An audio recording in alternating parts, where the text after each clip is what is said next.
Welcome to another episode of the Capital Gains Tax Solutions podcast, where we believe most high net worth individuals and those who help them, they struggle with clarifying their capital gains tax deferral options.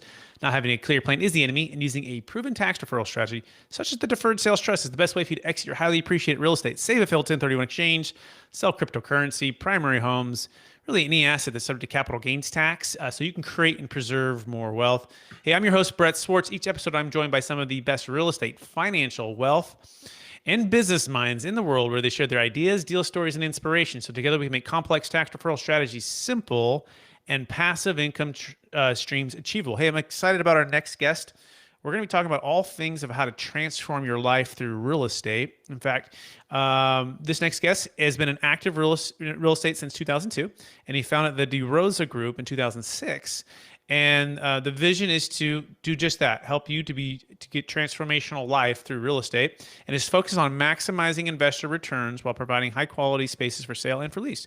And they are a per-profit company committed to making money while making a difference. By the way, we're also streaming on expertcresecrets.com. So if you're finding us there, we do like to bring on guests that kind of cross over to both podcasts, especially commercial real estate experts, such as our next guest. Please welcome to the show with me, Matt Faircloth. Hey, Matt, how you doing? I'm awesome, Brett. Good to be with you, man. Thanks for having me. Excellent. Yeah, I like the dance this morning. I like the energy. I'm excited to Why get not? going for our Friday. listeners. It's my happy Friday dance, right? It's Friday. We're recording in mid-August, and let's talk real estate. Let's talk marketplace. Let's talk your story, though, first. So for our listeners get to know you for the first time, would you give us a little bit more about your story and your current focus?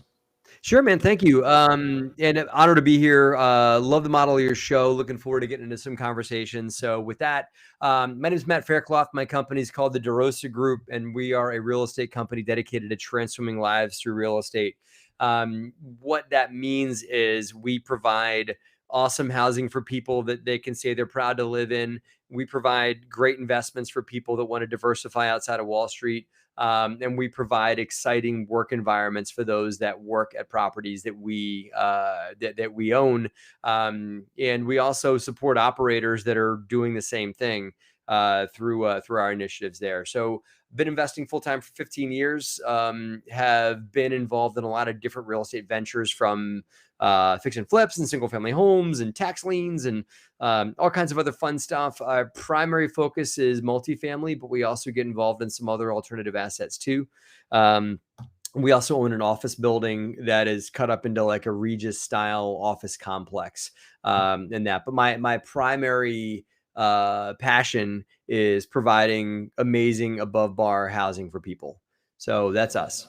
Amazing, man. And where are you located? I currently live in Pennsylvania. My office, we have an office the office building I mentioned is in downtown Trenton.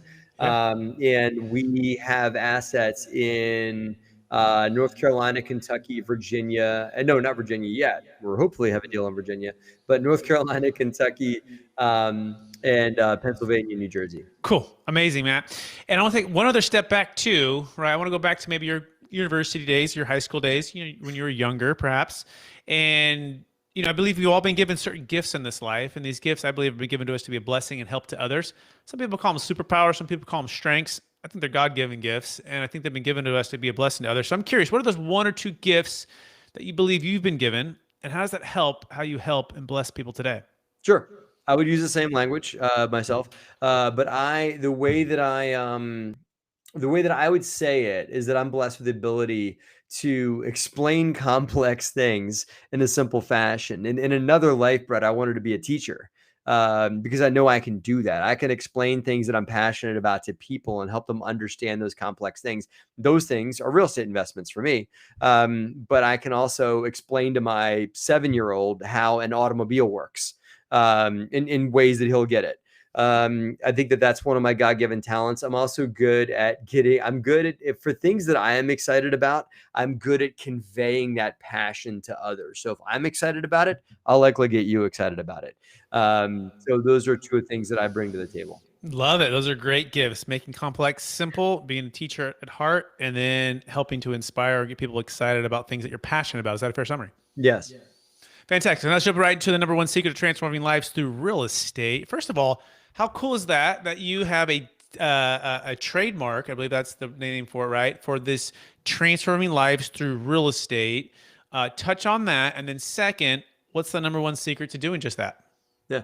Well, I mean, I think that the concept of trademarking something is that, like, if you come up with a concept that's so special to your brand and so special to what it is you're creating, it's good to protect it because other people might say, "Hey, that's a good idea. I'm going to use that for my company too." But if you want your company to be known for a phrase or for a brand or for a name or for a logo or whatever it is, it's just good to protect it legally so that other people can't run out there and put their "Yeah, that's mine too. I'll put my stamp on it as well."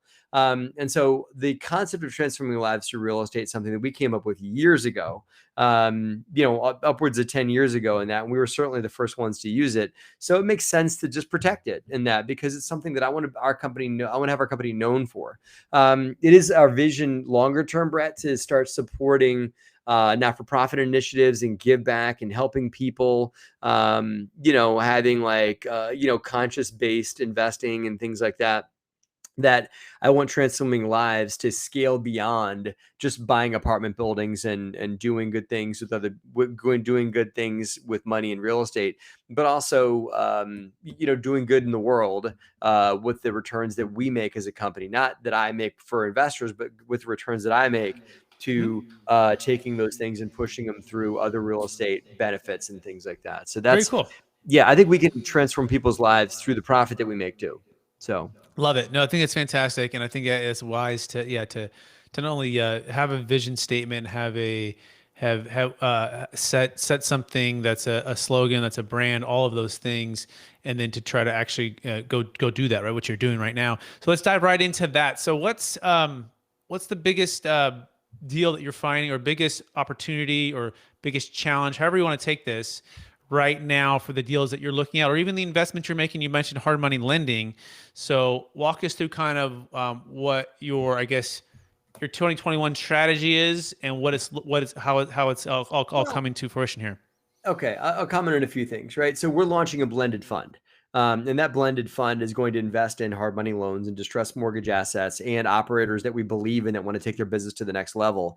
That's what our fund is going to get itself into. It's new. So I can't talk a lot about what 2020 has been like for that fund because the fund just got launched, believe it or not, Brett, 2 weeks ago. But what I will comment on is our experience in finding multifamily in today's markets, because that's been a journey. It's been the secret's out. Multifamily is a good place to invest. And so there's a lot of new operators and people that want to make a name for themselves in the space, or existing seasoned operators that are looking to expand and grow because new investment capital has discovered that this is a great place to go, to park money, but also to make great tax leverages, as your company brands as well, to make tax leverages in real estate investments. So the multifamily space has gotten a little more competitive. We have underwritten, happy to say, Brett, 150 deals this year. And we've put one under contract and closed on one, and we've made best and final on a few. Didn't quite make it. We've got a few that I think we're about to hit one in the next week or so. But I think that our strategy has been, Brett, to look at more deals, to do some off the market solicitations for people that are looking to sell that aren't on the market right now, and also consider expanding 1 to 2 markets that we're in the U.S. So that's been how we're mitigating how competitive multifamily investing has been these days. It's wild. Yeah, I couldn't agree with you more. Amen. And it's especially, I'm here in California, right? And it's just like these cap rates. I'm selling a deal right now. It's going to be $175,000 per unit to a 1031 exchange buyer, representing my client, who's going to be doing a deferred sales trust. And it's going to be a record-breaking price for the units. Now, the units have substantial amount of loss to lease, the ability to just, if, there's rent control in place now, and a lot of people aren't moving. If they move out, which we've been Capital I on blessed. that if, right? Two tenants have moved. Check it out. Two tenants have moved out in the past 3 months alone, and that's kind of when the listing we started 3 months ago. And so we were on this pro forma, right? And the idea was, well, we want it 2.6, but the market was like 2.3 to 2.4 ish. But it was counting on the ability to move out, but we didn't know it could be a year or 2 or 3. But all of a sudden, we got 2 to move out. Boom, price we were full above asking price at 2.6 and in contract now. But the point of all that is, it's hyper competitive, right? Because multifamily is is the basis of foundational living, right? Of housing. And you're right. It's also financeable, very financeable.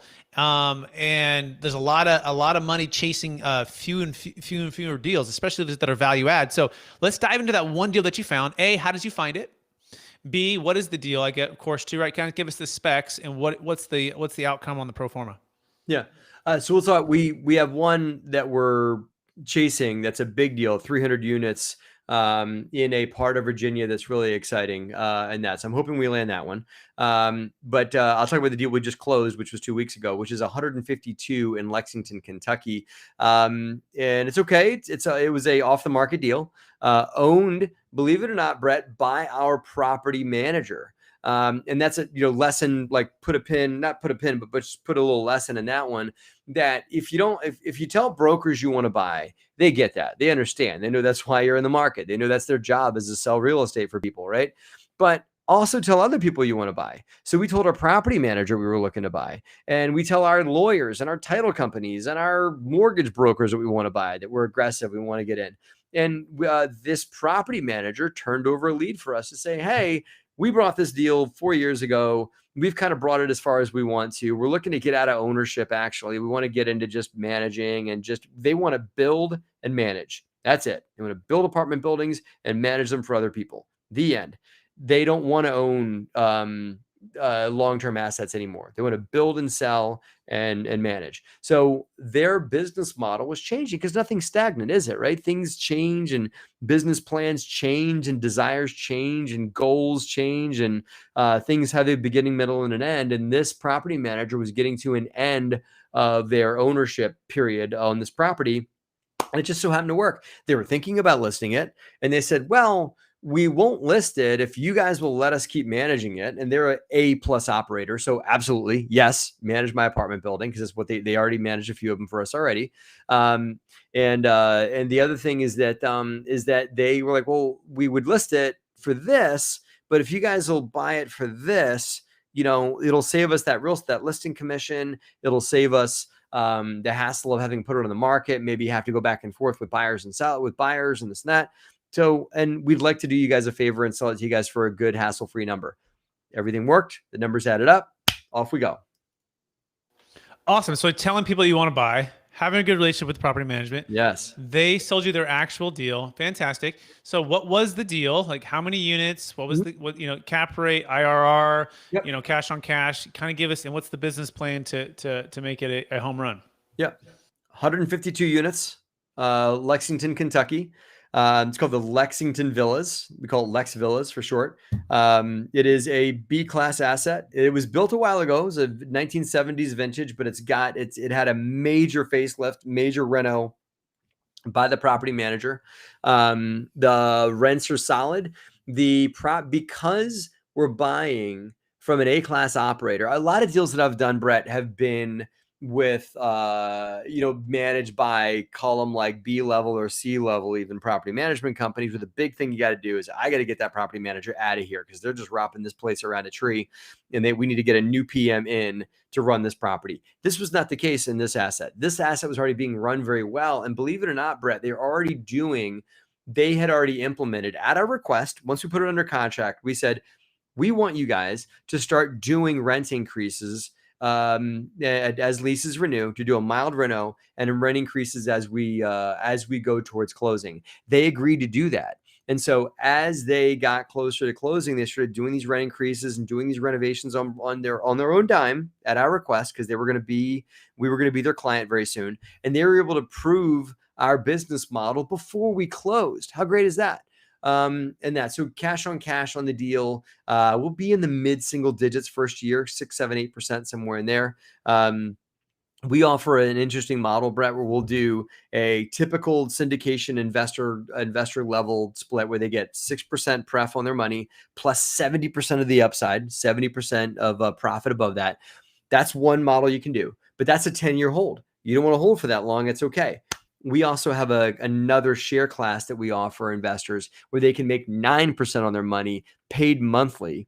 So a 9% coupon, no upside. That's okay, because we're going to refinance the property in a couple of years, and we're going to take them out completely. So it's a 2-year cycle, at 9%. So you can either go short at 9 even, no upside, but hey, that's the exchange you're making in exchange for a short investment cycle. Or you want to go long with us and join us for the long marathon. You can make a 15% rate of return on your money, but Cool. you're going to be in for a while. You're going to have a return to capital at refi, but you're going to be running the marathon. It's like a sprint investment or a marathon Yeah, investment. Which got one do you it. want? Perfect.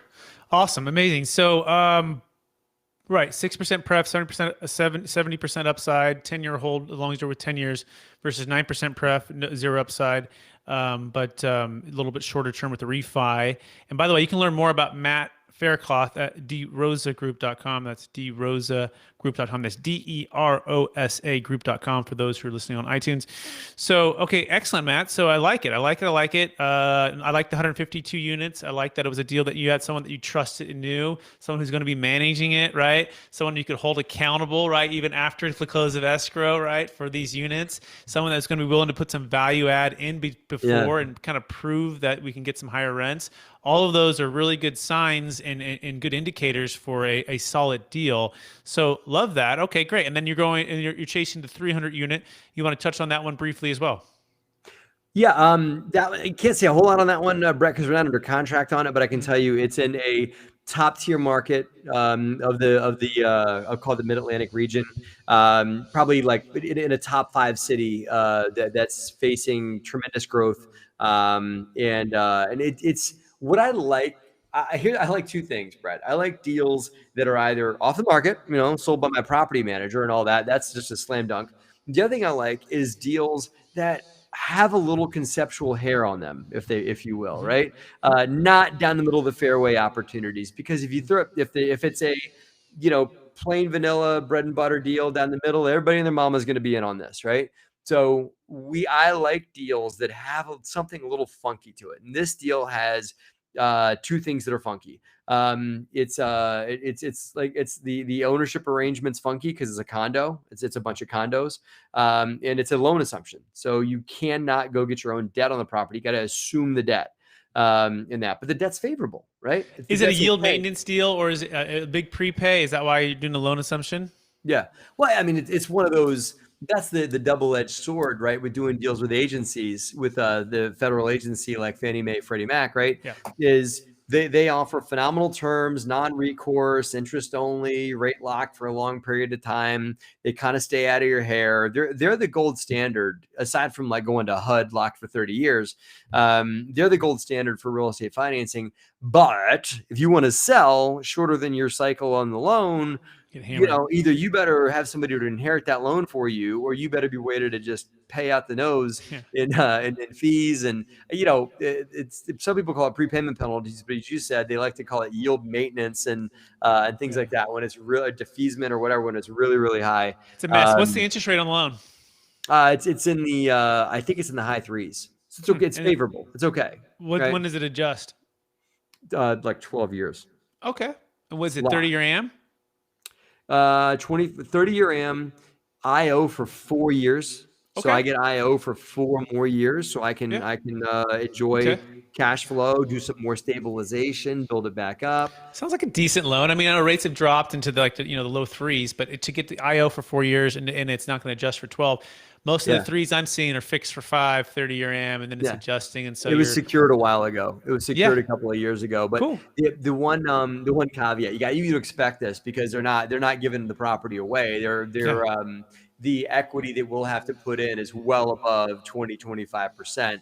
And that's the owner's profit, right? That's the owner's upside is prepayment penalty too. I mean, I'm sorry, assumption. It's a 1% assumption cost. Normally, yeah. Okay, yeah. Okay, cool. No, that's good. It's a big equity raise. And for our listeners, go ahead, Matt. Yeah. Well, it's a lot of equity to come in. Now we're trying to figure out how we can drop in something called a supplemental, which in layman's terms, that just means second mortgage, to drop in a supplemental on the property so we can. Well, they allow that. I've seen few and fewer banks allowing seconds behind the first. What are they going to do this supplemental themselves? Yeah, the dust lender, the servicer would allow for like the agencies will allow for supplementals behind these mortgages, especially if it's an agency. The agencies understand that, okay, if I can't let you pay off the mortgage and you've added a bunch of value, under certain circumstances, they'll let you come in. Yeah, And especially with a 300 unit deal, and you can get some pretty solid numbers, and occupancy is pretty high. The larger the deal, the stronger the marketplace, the more likely they are to do those things. So that is fantastic, Mac. So we're going to shift. Any last thoughts on that? Are you good? no, good to go. Thank you. All right, so we're going to shift a little bit. So part of our niche focus is capital gains tax deferral, right, and helping people make sense when they go to sell these highly appreciated multifamily GP positions, cryptocurrency, primary homes, or even like trying to raise capital for future deals. So I'm curious, for your experience, Matt, what's been the biggest frustration when it comes to capital gains tax deferral and/or the 1031 exchange over your career? It's interesting. And I'm grateful we're having this conversation because I get this happens regularly, right? Two frustrations. I'll go through them, right? Because I do a lot of what I do in my company is dealing with investors, new people that want to place capital somewhere, that want an alternative to Wall Street, that want to consider multifamily investing, whatever it may be. I talked to a guy this week, Brett, that said, I've got a property I'm selling in Florida. He's blessed. He's selling it for a reasonable profit, wants to put it somewhere, right? Wants to put the proceeds somewhere. And he said, can I 1031 into one of your syndications? And I said, you can. I know how to do it through something called a tenant in common, a TIC. And that, but the paperwork's about that thick. It's going to be a pain in my butt. It's going to be a pain in your butt. You're not going to be happy. I'm not going to be happy, but we'll do it.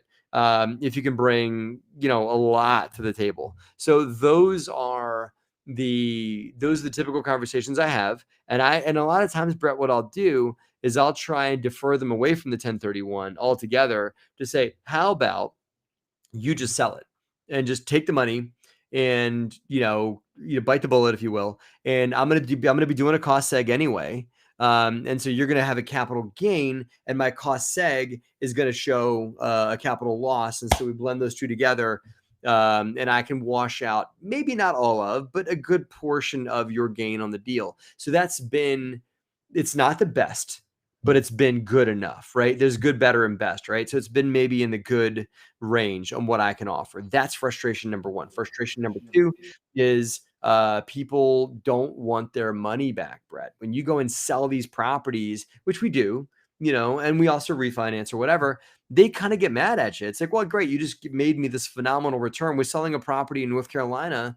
We're producing a 2x equity multiple, double their money, Brett, in 3 years, right? 30%, look at me, look what I won for you. But they're like, you just made me a problem. That's what the investors are like. They're saying, listen, this is great, but you just made me a problem. Thanks for the tax bill, Matt. Right. And so we have to find something else to put them into so that the whole thing, cost seg, can wash out the gain. So that's been the biggest frustration, is the clunkiness in finding new assets for investors that are coming off of what we're involved in, or that want to come in, that want to get in through unlocking equity they have in real estate that they have, and don't want to do it through a refinance. They want to sell what they have and upgrade and do a deal that we have going on. That's my real frustration, my friend, and that's why I'm glad we're talking. Thank you, Matt. Yeah, and let me unpack that a little bit for our listeners too, and kind of just kind of make sure we're on the same page. And I think we are. Which, by the way, cost segregation is amazing, right? Especially if you have a brand new depreciation schedule. So that's what Matt's talking about.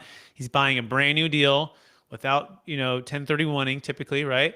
And now that gives you a brand new depreciation schedule. So if you invest new money into that and your old depreciation schedule doesn't travel via the 1031, then guess what? You can get some more of that cost seg. Cost seg is just going to be accelerating that depreciation on multifamily, typically 27 and a half years, if you're going to take it straight line.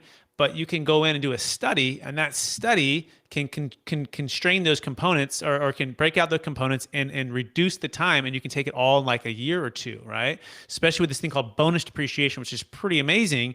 So yes, if you can cost seg and you can find a deal, I love that strategy. The key is finding the deal that makes sense, right? And having enough deals that make sense, and you're not letting the tax tail wag the investment dog, right? And then square peg into a round hole, right? Yeah. So it's like on a Rubik's Cube, right? And you're holding this cube and it has different colors on all the sides, and we got to line up this and this and this. And if we can get it just right, amazing. But if you run out of time or you run out of space, this is where the Deferred Sales Trust we absolutely love, because the old schedule doesn't travel. In other words, you can sell, put in the Deferred Sales Trust, turn around and invest it if you're an active owner get a brand new depreciation schedule without using the 1031 and not having to have those like kind requirements. And it's seamlessly to go into deals with you because it's just a trust. It's not a 1031. So that's a cool way to make that work as well. But really what we're talking about here is what's called tax flow versus cash flow. And so I like how you touched on that. Investors don't want their money back. I mean, they want cash flow. But all of a sudden, if you give them all of the principal back, guess what just happened? They're paying tax, or they're having to figure something out. And so as basically the economic tides change, and they're changing fast, and Biden has some serious proposals, right, that are literally wealth transfer, explosions for the wealthy in America, especially for real estate owners, right? Talking about taking away the stepped up basis, talking about taking away or limiting the 1031 exchange, talking about doubling the federal capital gains tax rate from 20 to 40%, right? Which in real estate, typically it's 30 to 50%, depending on the state you live in, and the depreciation recapture. But if he doubles that, it's going to go 50 to 70, right? So on the federal side, because it goes 20 to 40. So we'll see if those things pass. But just realize we're no longer in a cash flow game. That's important. That's just one leg of this stool. The other is tax flow. You got to make sure you got a dream team who's helping you to move this Rubik's Cube to just the right order at just the right time so that you don't have your wealth wiped out. By the way, you can learn more about the Deferred Sales Trust at capitalgainstaxsolutions.com. That's capitalgainstaxsolutions.com. We've closed 7 of these deals in the past 40 days alone. We'll close another 7 in the next 40. We just closed a $5 million cryptocurrency case. They bought it for Ethereum for about $100,000. They're selling it for about $5,000. And guess what they're going to do? They're going to invest it tax deferred into multifamily investment properties, get that depreciation. Pretty cool. That being said, Matt, are you ready for the lightning round? Hey man, you're taking me to school right now, and I want to talk to you offline about this whole thing because this is a conversation I've been looking forward to having, and I think that things like the DST don't take this the wrong way. It's the best kept secret out there. That it's not leveraged enough, and it's funny because Brett, we've been beat on bids by organizations that came in with the DST. Because the return profile is a little bit different. As you said, they're not investing for cash flow. They're investing because they want that asset that can have depreciation and that can continue the cycle going and everything like that. So interested in learning more. And I think that also let me clarify real fast. The Deferred Sales Trust is not a Delaware Statutory Trust. So a Delaware Statutory Trust, and what you're referring to is these big groups that overpay for properties just to be able to have people to be able to 1031 into those Delawares, right? Especially if they have what's called mortgage over basis challenges. And they're really huge groups and they have huge fees, right? I've done some Delaware Statutory Trusts. They do have their place, but that's just another form of a 1031 exchange. I call it the Hollywood video to the Blockbuster. Right? Blockbuster is your traditional 1031. Delaware is just a Hollywood video down the street. Again, they have their place, but when highly appreciated marketplaces, they're not great because we're selling high and buying higher. Now, the Deferred Sales Trust is IRC 453. It's an installment sale. It's a completely different part of the tax code, but we have all kinds of flexibility. We have no timing restrictions, okay? It is a little more complex because people haven't heard about it before, right?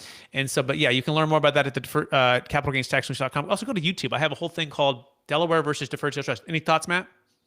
No, I love it. I'd love to talk more. Can you how do we get I don't know if I think it'd be awesome to get the YouTube. I don't know if I'd love to to get the YouTube link to myself or whatever it is. Yeah, just search Capital Gains Tax Solutions. You search that, and then you can search channel. Cool. Channel pops up on YouTube, and then just search Delaware Statutory Trust versus Deferred Sales Trust. I call it the battle of the DSTs, right? And by the way, any Delaware people out there, I would love to have you on the show to have the battle, have the debate, right? Because it is a cool debate. But by the way, we just did a deal last week, a partial Delaware Statutory Trust and a partial Deferred Sales Trust. So it's never just one size fits all. Sometimes it's a mixture between a 1031, a Delaware, and a Deferred Sales Trust, right? Imagine that, multiple tools to solve complex problems, right?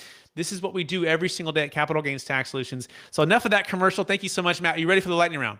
Yeah, man, I'm ready for the lightning round, and I can't wait to hear more about this. And I think that the vehicles you're talking about here are going to be the new standards as the world changes. We call it the Netflix versus the Blockbuster, right? Yeah, so it's Netflix way of doing things. So. Yeah, man. Let's do it. Let's lightning round it. Let's land some lightning bolts. Okay, here we go. So coming fast here. So if you could go back to your 25-year-old self, Matt, what's the one golden nugget you'd make sure to tell yourself to do? 25-year-old self, I would tell myself that my physical health is more important than I think it is. Because I've really gotten into taking care of my physical body the last couple of years.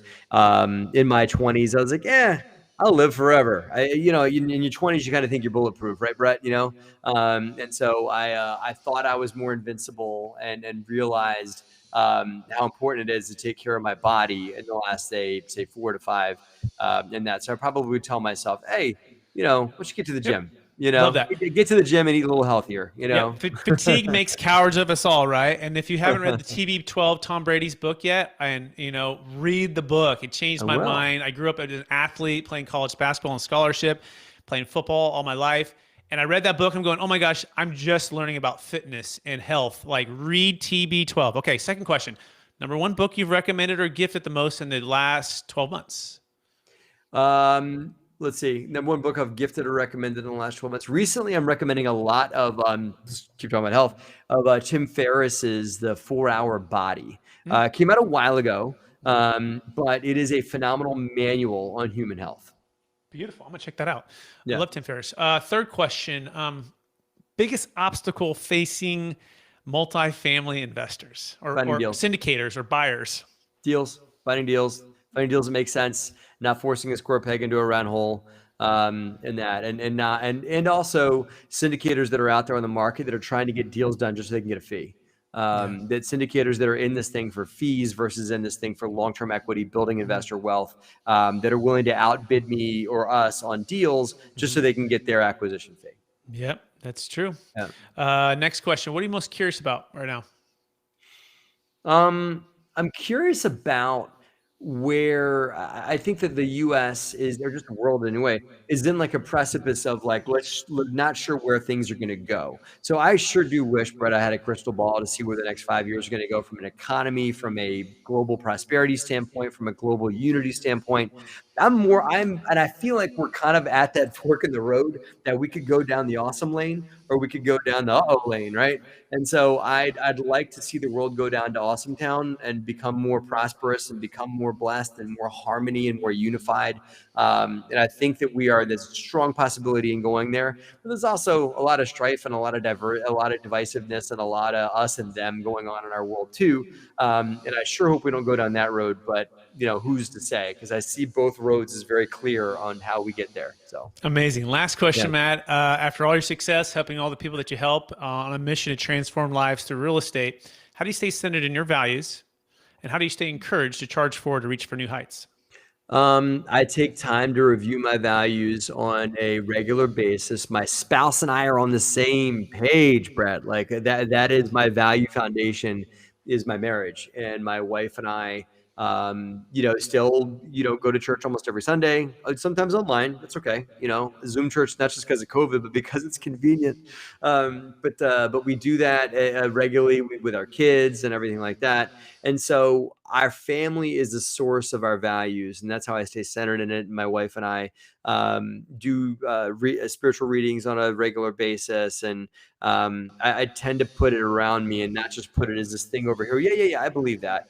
I believe it and also consume it regularly. Amazing, Matt. Hey, I want to thank you for being on the show. I want to remind the listeners that they can find you at drosergroup.com. That's drosergroup.com. I want to encourage you to keep using the gifts and talents you've been given of making the complex simple, being a teacher at heart. And I think you said the third one was, I forget, but those are the main ones that I remember right now. Oh, so good, keep man. using at least those two, and that other one you mentioned as well.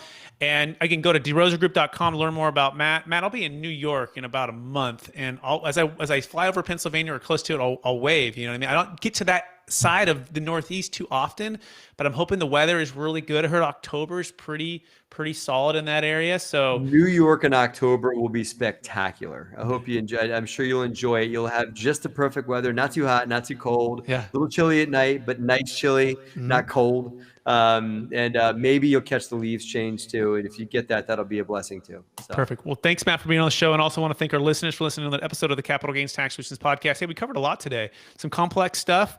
We dived into some loan stuff. We dived into some commercial real estate stuff, some tax stuff. right? If we can help you at all, just go to capitalgainstaxsolutions.com, especially if you have a deal that's worth at least $1 million of net proceeds and at least $1 million gain. We give free consultations and we walk you through the different options: opportunity zones, 1031 exchanges, Delaware Statutory Trust, of course, the Deferred Sales Trust, which we believe is the Netflix to the old Blockbuster way of doing things, especially right now. But we want to help you get clarity on all of those options so you can create and preserve more wealth, or help your clients do the same. So go to capitalgainstaxsolutions.com for that. Please rate, review, subscribe. Please share this with somebody. Please tag somebody. We so appreciate you out there, and we look forward to talking to you.